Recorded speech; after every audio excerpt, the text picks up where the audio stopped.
एक खुलासा, आपली दुनियादारी हे आपले प्रसार माध्यम, ना कुणाचे स्तुतीपाठक, ना कुणाचे फाट, ना कुणाचे निंदक, सत्ताधारी आणि विरोधक दोघेही समान अंतरावर.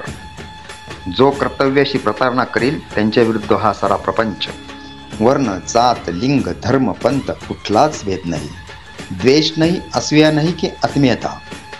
फक्त वास्तव तेवढे आपले, कारण दुनियादारी हीच तर असते.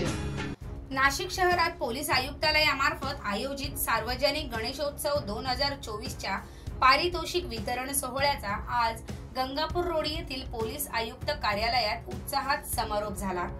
यावेळी मान्यवरांच्या उपस्थितीत विविध मंडळांना गौरविण्यात आले. या कार्यक्रमाचे अध्यक्षस्थान नाशिक विभागाचे विभागीय आयुक्त प्रवीण गेडाम यांनी भूषविले. प्रमुख पाहुणे म्हणून आमदार सरोज आहिरे, जिल्हाधिकारी जलज शर्मा तसेच नाशिक शहराचे पोलीस आयुक्त संदीप कर्णिक उपस्थित होते.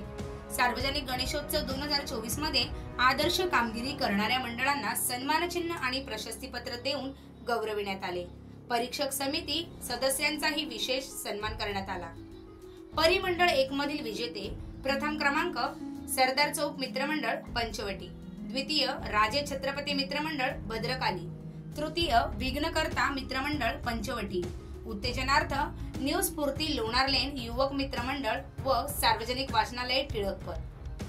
परिमंडळ 2 मधील विजेते प्रथम क्रमांक श्री प्रतिष्ठान मित्रमंडळ वडाळा पाथर्डी रोड, द्वितीय ISP CNP welfare fund committee, तृतीय अमरज्योत मित्रमंडळ सातपूर व कपालेश्वर राजा मित्रमंडळ उपनगर संयुक्तपणे. उत्तेजनार्थ सातपूरचा राजा सार्वजनिक गणेशोत्सव समिती व शिव युवा प्रतिष्ठान देवळाली कॅम्प. या सोहळ्यास पोलीस उपायुक्त, सहाय्यक पोलीस आयुक्त, पोलीस ठाण्यांचे अधिकारी तसेच कर्मचारी मोठ्या संख्येने उपस्थित होते. कार्यक्रमाचे प्रास्ताविक पोलीस आयुक्त संदीप कर्णिक यांनी केले. सूत्रसंचालन प्राचार्य डॉक्टर तुषार पाटील यांनी तर आभार प्रदर्शन सहाय्यक पोलीस आयुक्त संदीप मिटके यांनी केले. या उपक्रमातून गणेशोत्सवाला सामाजिक दिशा देण्याचा जाणीवपूर्वक प्रयत्न पारितोषिक वितरण सोहळ्यातून करण्यात आला. ब्युरो रिपोर्ट, आपली दुनियादारी, नाशिक.